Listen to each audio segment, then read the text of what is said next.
Well, it's been a while since we've played here at home, so it was great to get back here in the Mac Center. Obviously, we played pretty well and had a lot of people contribute tonight. It's great to see.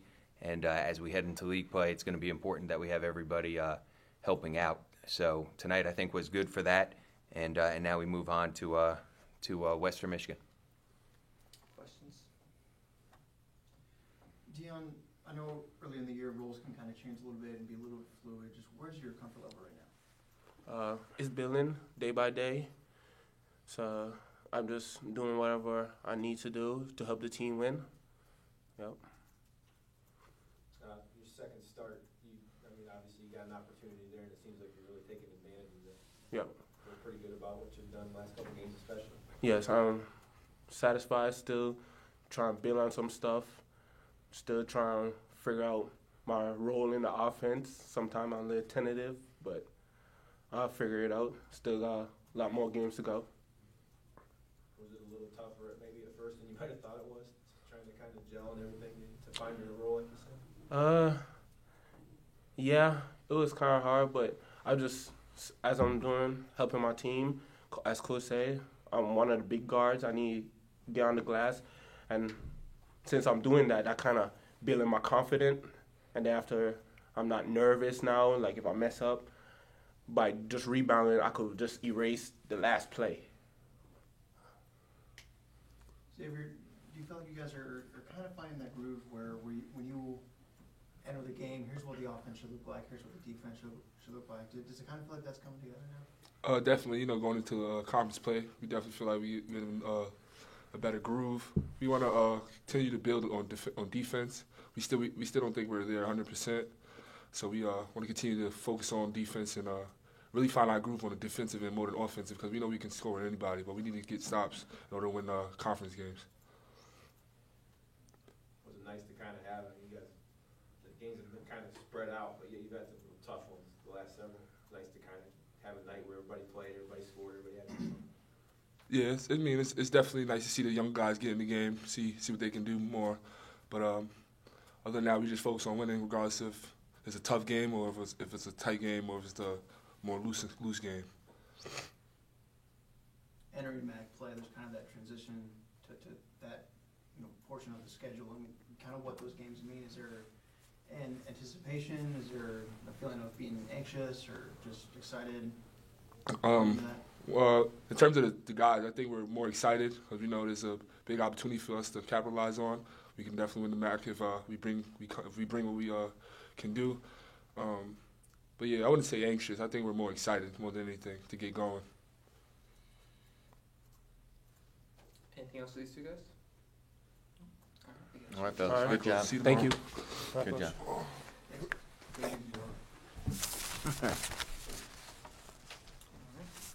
Questions for Coach? Just talk about Dion a little, given the start the last couple games and kind of what went into that first of all, and then what he's done with that. Yeah, I think he's played well, and to me, it doesn't really matter necessarily. Like, I don't care at all who starts. I just care who's playing well and that we're playing well. So Dion started the last couple games, and we'll keep evaluating stuff as it goes forward. But to me, I think it's important for us to be successful, that we're a good rebounding team. And we'd sort of gotten away from that over the last 5 games. We hadn't rebounded nearly as well as we had the first 5 games. So playing Dion and Chris Ortiz, playing Ortiz at the 3 makes us big. And, again, tonight, not that they play all the minutes, but tonight we had a great rebounding effort. And I think that's important for us as we move forward in league play. I know you normally like to look at the film to really break it down. Yeah. Off the top of your head, is there anything that stuck out that you take away from this kind of last tune-up before MAC play? I thought we were unselfish, which to me is the most important thing. I think we shared the basketball. We tried to play inside out. I think when you have 18 assists in a game and 8 turnovers, that leads to high percentage shooting. And we got to the foul line a bunch, which was good. We made free throws, which was good. And, we're trying to get better as we move forward. To me, I still think there's a lot of room for improvement on the defensive side of the ball, and that's where I think we really have to make some strides here as we enter league play. What is Xavier giving you as someone who can come off the bench and kind of lead? Yeah, I think the biggest thing for us having X come off the bench, and I know he wants to start and, deserves to start in terms of if you're saying, okay, who are your top 5 players, he's certainly one of them. But he helps our entire unit when we come off the bench. We've outscored, our bench has outscored the other team's bench in every game, I think, except for UNC A&T, which is the only game he started. And I'm not saying that's the pure reason for it, but if every game you have double digits coming off the bench, it really helps that unit. And, I think he's been selfless in accepting that. Last year, Chris Brewer was the 6th man of the year. Chris was certainly one of our top 5 players too. So X has been good with that. And I haven't really. I asked him one time if he'd rather start or not, and I know he'd rather start. But you know what? I think it's better for our team having him come off the bench. And tonight's not indicative minute-wise. He's going to play the majority of the minutes, regardless of if he starts, if he doesn't start, as long as he's playing well. And tonight he played very, very well. He was unselfish. He was strong with the basketball. He made simple plays, and he continued to play the way he's supposed to play. Just talk about Rashawn real quick. I don't believe he played the last game. Yeah, Rashawn we came back from Christmas. I thought against Penn State he had taken what I would consider a big step back in terms of his development, in terms of what I'm expecting from him. And then he was sick when we got back. And similar when last game we started Jimmy and CO, Chris Ortiz, and the front court. Okay, well then a front court guy comes in, that's going to be Khalik. It's just, it limits the amount of minutes. There's only so many minutes to go around. And all of these guys can play. There's nobody on my roster that I don't think can play. Some of it's how you're playing, how you're practicing, your approach to practice. Maybe it's a matchup thing. There's a lot of different factors that are going into it. Most of it has to do with practice.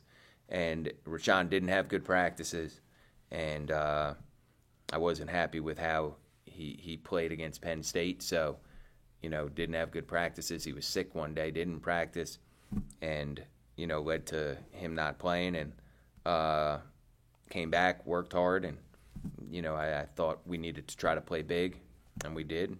And tonight he played well. I think tonight's a career high for him. In both rebounds and points would be my guess. Yeah.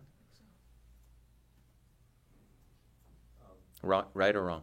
I think he had a game earlier With 11. Talking about rebounds. No, he had 11. Did he have 11? Yeah, so tonight he had 12. Jalen did not play. Walker then. Yeah, just some stuff. Nothing. He didn't get in trouble and nothing like that at all. But just some stuff that I think he needs to get better at that we've talked about and we'll continue to talk about. But he'll be, unless something happens here in the next couple of days, I would expect him to play against Western Michigan. He's a really important player for us. I mean, he's our hardest playing guy and most athletic guy, and he's also our best shooter. So he's really important to us. So we got to get him. He's a freshman and some learning things. Anything else? Just one more real quick, just about kind of the whole non-conference season. You wind it down with this game and just kind of talk about. Yeah, I mean, you know what? We go into league play. This is my comments are. I think we have the highest strength RPI in the league going into league play. I think we've played one of the toughest schedules in the league going into league play. Obviously, everybody would like to be 13. We've played 13 games. You'd like to be 13-0, but we're 9-4. We are what we are. There's areas we need to improve upon if we want to try to win the league. There's areas that I think we're pretty good at, that we need to continue to be good at. And when we start on Tuesday, regardless of what your record is non-conference, regardless of what your record is conference, I think going into this league, there's probably, 9 teams that realistically could go to the NCAA tournament, 9 teams realistically that could win the league is my guess, and I'd like to think we're one of those 9. But at the same time, we're going to have to prove that over an 18-game schedule over 2 months, two plus months, and there's a lot of basketball to be played during that time, and there's going to be a lot of ups and a lot of downs for every team, and I think the group that sticks together the most is going to be the one that ends up standing from our league in March. It's a really balanced league, and hasn't always been that way, but over the last 3, 4, 5 years, it seems to get more and more balanced. And at another point, we can discuss why. I think we've talked about that, me and you. Some of the reasons for that, but it makes it very competitive. Is that it? Awesome, fellas. Thank you, guys. Happy New Year, everybody, too.